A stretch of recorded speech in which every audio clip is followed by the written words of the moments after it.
4 individus entre les mains de la police de Guinaw Rail. Ils seraient impliqués dans le meurtre de Ndioba Seck, retrouvé lundi dernier au rond-point Sips. Selon les premiers éléments, ils entretenaient des relations amoureuses avec la victime. Journée de souvenirs à l'université Cheikh Anta Diop de Dakar. Les étudiants se souviennent de Balla Gaye, tué en 2001 lors d'affrontements avec les forces de l'ordre, et de Mamadou Diop, décédé en 2012 au cours d'une manifestation. Retour sur ces journées noires et les suites judiciaires dans ce journal. Le port de Foundiougne sera fonctionnel dès mars 2021. Une annonce du ministre des Infrastructures, des Transports terrestres et du désenclavement. Le dragage du fleuve et la réalisation d'un terminal pétrolier ont retardé le démarrage des activités. Tout d'abord, le coronavirus apparu en Chine, considéré comme une urgence de portée internationale. L'Organisation mondiale de la santé en a décidé ainsi hier. C'est surtout pour éviter que le virus ne se propage dans des pays dont les systèmes de santé sont plus faibles. Alors, qu'est-ce qui va changer avec cette urgence de santé publique de portée internationale? La réponse avec Makumba Bey. Durant ces 10 dernières années, l'OMS n'a décrété l'urgence globale que 5 fois. H1, Ebola, Zika et la polio étaient en cause. Ce coronavirus, hier, est la 6e fois. Dr Mamadou Ndiaye, directeur de la prévention, explique le sens et la portée de l'expression. L'urgence de portée internationale signifie que maintenant, il faudra qu'au plan international, notamment l'Organisation mondiale de la santé, monte au créneau pour mobiliser les ressources nécessaires, c'est-à-dire qu'elles soient matérielles, humaines et financières, et pratiquement de s'impliquer sur le terrain, pratiquement au niveau du pays concerné, pour aider à la lutte contre cette épidémie. Alors qu'avant, c'était une responsabilité du pays qui peut-être avait ses soutiens, ses moyens, etc. Mais malgré l'élévation du risque au niveau d'alerte maximale, l'OMS n'a pas recommandé la fermeture de frontières, l'arrêt des voyages ou du commerce. Son action s'est limité à l'aspect purement médical, comme le développement des vaccins de traitement. Lors des 2 dernières réunions, l'organe compétent était divisé. 50% des membres étaient d'accord, les 50 autres contre l'annonce d'une urgence de portée mondiale. Et selon un dernier bilan, le coronavirus a fait 170 morts et plus de 8100 personnes sont contaminées. Pour moi, RFM, c'est la radio de la réactivité. RFM, partout. L'enquête sur le meurtre de Ndioba Seck avance. La police de Guinaw Rail a arrêté 4 personnes. Selon une source, ces individus sont des ex-petits amis de la victime et celle-ci aurait eu ses dernières communications téléphoniques avec eux, avec ces individus. Les détails des derniers développements à Pikine avec Ndongoka. Il aura fallu juste 3 jours après le meurtre de Ndioba Seck pour que l'enquête donne ses premiers résultats. La police de Guinaw Rail vient de procéder aux premières arrestations dans cette affaire. Les limiers sont parvenus à mettre la main sur 4 personnes. Les 4 jeunes hommes interpellés sont tous considérés comme des ex-petits amis de la défunte. Selon notre source, Ndioba Seck a passé ses dernières communications téléphoniques avant sa mort avec les 4 individus arrêtés. Ndioba Seck est retrouvée morte, baignant dans son sang lundi dernier à l'arrêt Sips sur la route nationale. La jeune fille, qui était âgée d'une vingtaine d'années, a reçu 64 coups de couteau. Depuis ce jour, la police était à la recherche des auteurs de ce crime. Nonga Thiaroye-sur-Mer, Radio Futur Média. Ce 31 janvier, l'université Cheikh Anta Diop de Dakar se rappelle Balla Gaye et Mamadou Diop, 2 étudiants tués en 2001 et 2012 lors de manifestations. Le premier sur le campus et le second sur la place de la Nation. Si pour le meurtre de Balla Gaye, l'auteur n'est pas connu malgré l'arrestation de l'auxiliaire de police Thiendella Ndiaye. Pour l'affaire Mamadou Diop, les 2 policiers arrêtés ont été condamnés à 7 ans de prison. Retour sur tout cela avec Jo Maron. Large quantité de gaz lacrymogène lancée sur le campus social de l'UQAD par les forces de l'ordre. Du pavillon A, des étudiants ripostent avec des jets de pierre et autres projectiles sur l'avenue Cheikh Anta Diop. C'était le 31 janvier 2001. L'étudiant Balla Gaye mort dans ces affrontements. Mais le véritable meurtrier ne sera jamais connu. Le policier Thiendella Ndiaye, désigné comme l'auteur de la balle qui a tué l'étudiant, a été blanchi par la justice presque 20 mois après. L'évocation du dossier suscite l'indignation à l'UQAD où les camarades du défunt exigent toujours justice. Le régime de Wade à l'époque était contraint d'écouter les étudiants qui avaient obtenu certains acquis. Amélioration des conditions de vie grâce au protocole signé par 20 étudiants de 5 facultés. Résultat, la baisse du prix des tickets, la généralisation des bourses, la suppression des cartes d'accès des œuvres. Les étudiants avaient applaudi. Mais aujourd'hui, l'une des revendications, 19 ans après, reste sur la table du régime de Macky Sall. La lumière, rien que la lumière sur la mort de Balagaï. Un autre étudiant à l'UCAD dont la mort a été attribuée à des policiers en 2012, Mamadou Diop. Il a perdu la vie lors d'une manifestation du M23 à la place de l'Obélisque devenue place de la Nation. Manifestation contre la candidature de Wade le 29 janvier 2012. L'affaire atterrit sur la balance du procureur. Les policiers Tamsir Ousmane Thiam et Wagan Souare, reconnus coupables dans le meurtre de Mamadou Diop, ont été condamnés respectivement à 2 ans et 3 mois de prison ferme. Le premier conduisait le dragon de la police, le second coordonnait les opérations sur le terrain. L'État du Sénégal, civilement responsable selon la justice, doit payer une amende de 20 millions de francs CFA à la famille de Mamadou Diop. Il a fallu attendre 7 ans pour que les auteurs du crime soient punis. Jo Marron, mécanisme africain d'évaluation par les pairs. Le lancement du rapport a eu lieu hier. Les experts demandent au Sénégal de faire des efforts pour réduire les inégalités sociales, le taux de chômage, entre autres. Des recommandations bien accueillies par le chef de l'État qui a tout de même reconnu des avancées en matière de démocratie. Abdou Diouf Diagne. Ce rapport de 300 pages révèle que le Sénégal a fait des efforts dans le domaine de la bonne gouvernance et dans le secteur socio-économique. Cependant, des défis attendent notre pays, selon le panéliste chargé du suivi du Sénégal, Ali Abdelrahman Agar. Il y a des efforts à faire dans le domaine des affaires pour accroître la responsabilité sociétale des entreprises. Il y a également le problème épineux du chômage, spécialement celui des jeunes. Il y a aussi des niveaux élevés de pauvreté et la persistance des inégalités.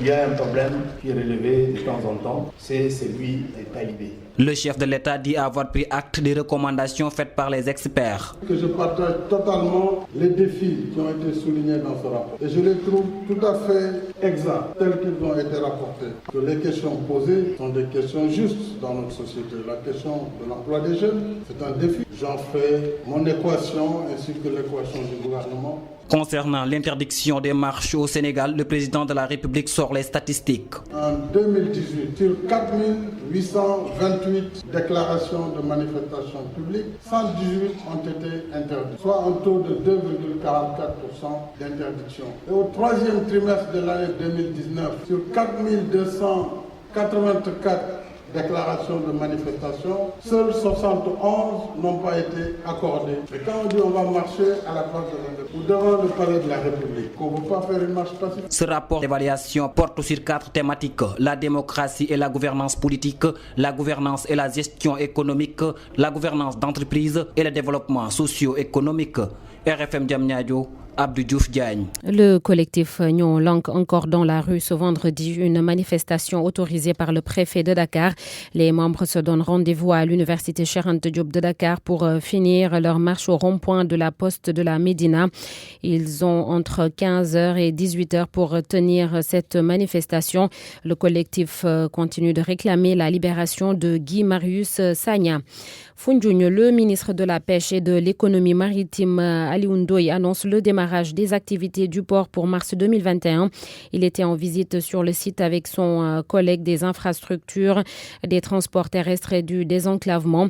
Des questions techniques comme le dragage du fleuve et la réalisation d'un terminal pétrolier ont retardé la mise en service de l'infrastructure. Aminata Goudiaby à Fatick.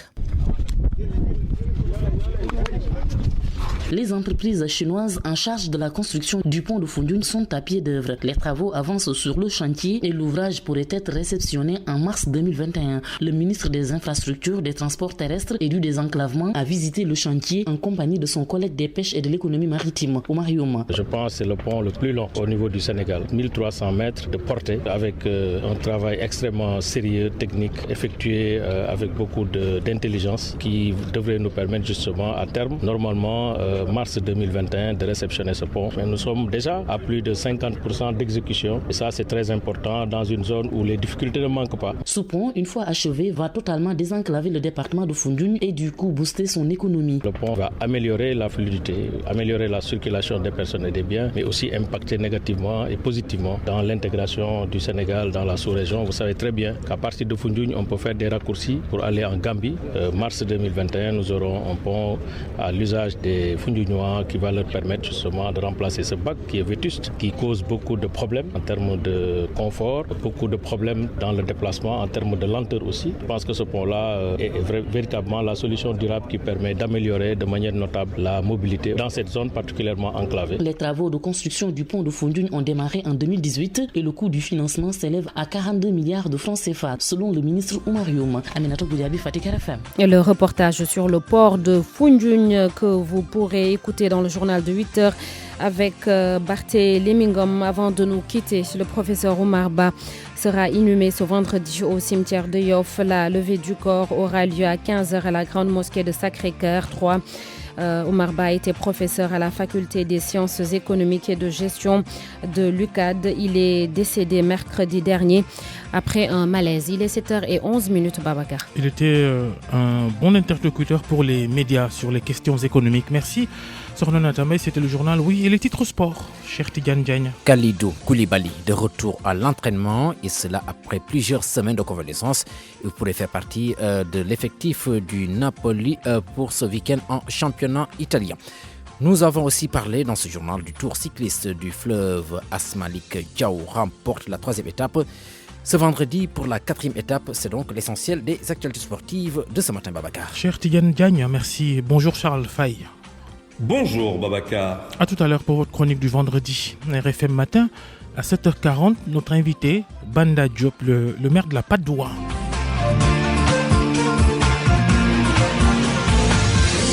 Bientôt 7h12 sur RFM Matin. Bon début de journée à tous. RFM Matin et la culture tout de suite à Narocha. Bonjour à tous. Une nouvelle chaîne de télé sous New-Yeuf pour promouvoir les séries et téléfilms sénégalais. 1000 heures de programme et une 50aine de téléfilms par an seront diffusés dans au moins 30 pays. Les artistes applaudissent car ils pensent que le projet va donner un second souffle aux anciennes productions audiovisuelles. Ndongoka a assisté à la cérémonie de lancement de cette chaîne qui s'est tenue à Pikine. Un nouvel outil audiovisuel pour propulser le théâtre sénégalais hors de nos frontières. Sébastien Punturello, directeur de Canal Plus Sénégal. Sous New-Yeuf, c'est la promesse de 1000 heures de programmes frais par an. C'est la promesse d'environ 40 à 50 séries nouvelles par an et environ une 50aine de films de théâtre par an. Le projet s'appuie sur les producteurs locaux pour acquérir des œuvres théâtrales. Alioune Ndiaye, directeur général de Pikini Production. Il est important pour l'économie de la production qu'il y ait un diffuseur qui accepte de mettre tout de suite de l'argent sur la table. Donc c'est une opportunité pour le monde de la production sénégalaise. Ça nous permet, sur le plan économique, d'avoir une autre source de revenus. C'est une promotion pour notre culture que les artistes aussi vont pouvoir en bénéficier, en profiter. L'artiste Pape Demba Ndiaye de la troupe d'Arrêt Coach salue l'initiative. Si Sous-New-Yeuf s'installe, qu'il y a eu des productions que les plus jeunes ne connaissent pas, donc ces produits vont avoir une nouvelle jeunesse de Daré Coach, de Damonay Tay. Le baptême de la chaîne Sous-New-Yeuf a réuni plusieurs artistes comédiens qui ont souhaité une longue vie au bébé. À Ziguinchor, le royaume de Moulampa, un nouveau roi, celui qui remplace le roi Sibi Kouyane, sera intronisé ce samedi. Depuis 5 jours, il est en initiation dans le bois sacré. C'est la phase qui précède sa présentation au grand public. Lamine Ba nous en dit plus. Depuis la disparition du roi Siba Kouyane Sambou en 2017, c'est le roi Silondike Manga qui assure l'intérim à la tête du royaume de Moulamp, situé dans le département d'Oussouye. C'est samedi que les esprits ont décidé de l'introniser. Honoré Manga, membre du comité d'organisation de la cérémonie d'intronisation. L'intérim a été assuré par notre roi. C'est ce roi-là, n'est-ce pas, qui était chargé de bien surveiller la nature pour pouvoir nous donner un autre roi. C'est ce qu'il a fait. Mais avant la date de son intronisation, le nouveau roi va séjourner 6 jours dans le bois sacré pour son initiation, explique Honoré Manga. Pendant 6 jours, toute la population du royaume, les initiés, iront le trouver là-dedans pour lui transmettre toutes les connaissances et toutes les puissances mystiques ou autres qu'ils ont. Et le 7e jour, il sortira pour être présenté au peuple et par la suite, il y aura les festivités qui vont durer également pendant 6 jours. Ce grand événement qui va mobiliser des milliers de personnes se prépare activement dans le royaume de Molamp. Des autorités administratives et coutumières sont attendues à cette cérémonie traditionnelle. Merci beaucoup Lamine, merci à vous d'avoir suivi.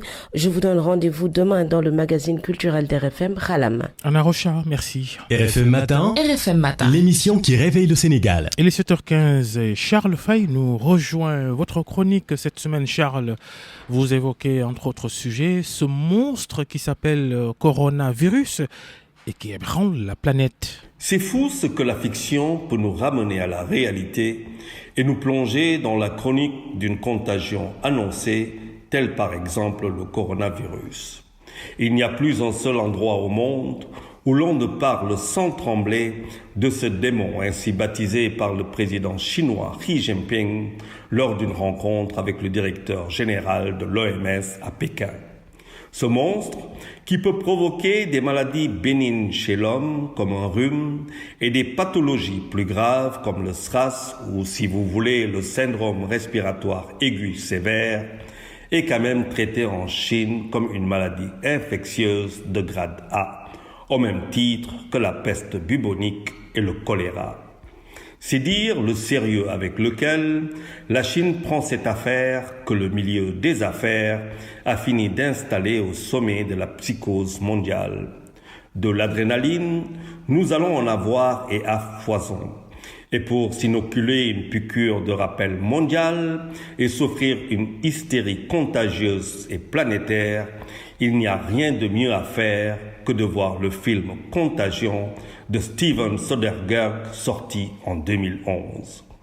Il suffit de plonger dans ce film, qui revit d'ailleurs un deuxième succès planétaire cette fois, au grand bonheur de son producteur et iTunes, pour imaginer la panique dans la communauté scientifique et surtout les empoignades à fleurer mouchetés dans les chancelleries.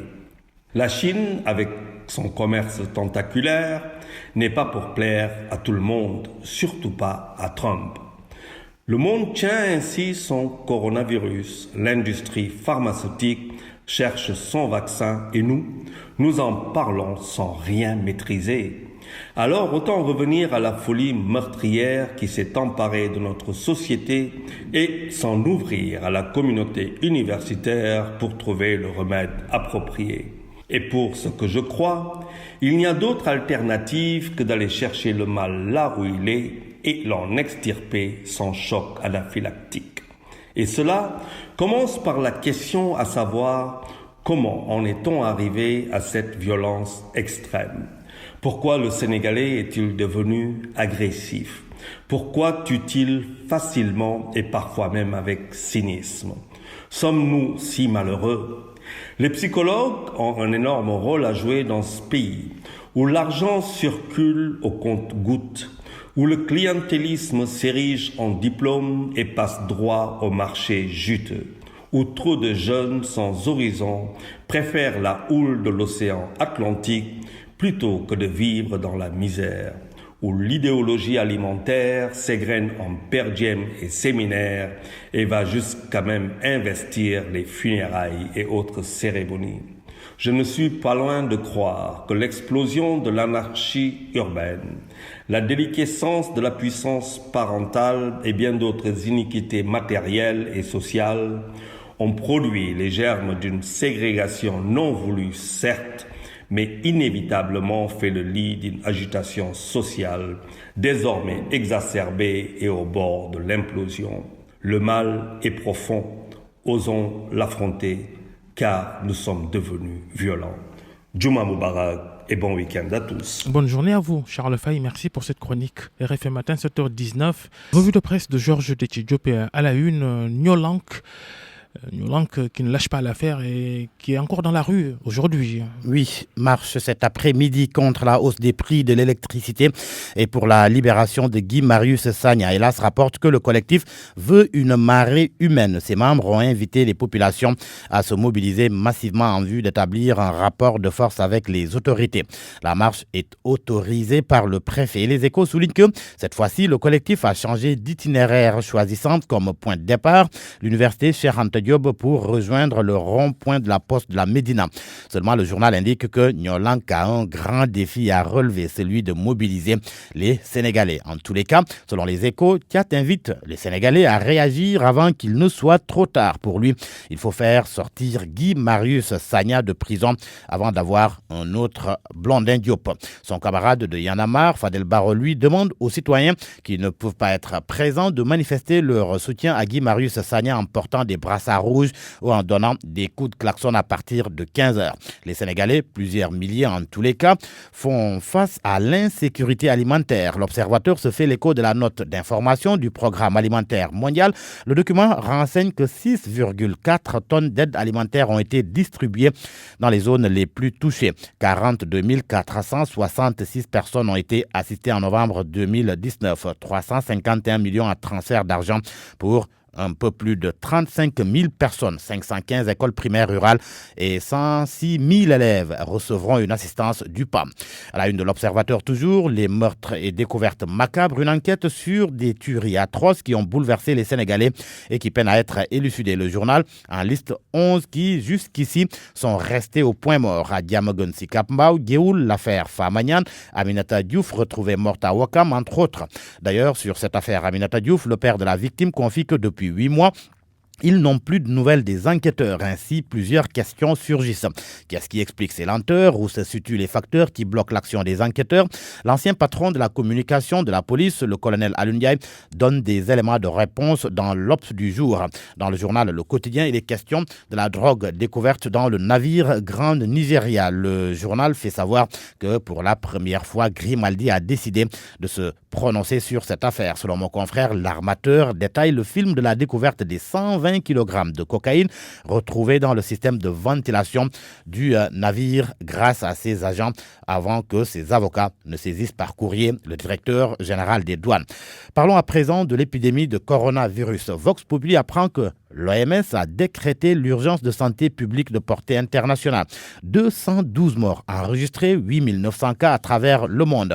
Pendant ce temps, le chef de l'État, lui, vole au secours des étudiants sénégalais coincés à Wuhan. Selon l'Observateur, Macky Sall a offert $1000 à chacun d'entre eux pour qu'ils puissent se ravitailler en grande quantité de manière à limiter les déplacements et de mieux se conformer aux mesures prises par les autorités chinoises. Le chef de l'État, qui se fixe d'ailleurs un objectif pour ce qui est du Doing Business, le Sénégal, selon lui, vise le top 10 du prochain Doing Business. Macky Sall l'a dit hier lors du lancement du rapport pays du MAEP. Amath Dansokho est à la une du journal Enquête. On lui a rendu hommage en France. Il s'agit bien sûr d'un hommage qui lui a été rendu par le Parti communiste français. D'où ce titre du journal Enquête, Paris pleure, Dansokho. Un vibrant hommage donc a été rendu hier à Dansokho à Paris. Roussel, le secrétaire général du Parti communiste français, a déclaré que le parcours et les valeurs d'Amath Dansokho sont une boussole pour Didier Awadi. Amath était vraiment adorable. Quant à Laurent Gbagbo, il confie que lorsque Wade tournait le dos à des engagements pris, Amath n'hésitait pas à rompre. On termine par les sports avec le journal Record qui s'intéresse au gardien de but de l'équipe nationale des Lions et cette déclaration de Tony Silva qui tranche. Selon l'ancien gardien des Lions, Edouard Mendy reste le numéro 1. Des Lions à la une de stade, Keita Baldé et Mbaye Niang déplacent à reconquérir. C'est le titre qui barre la une du journal Enquête. Mbaye Niang entre le marteau et l'enclume. Keita Baldé, comment bousculer Ismaïla Sarr, article à lire à la page 7 du quotidien Stade.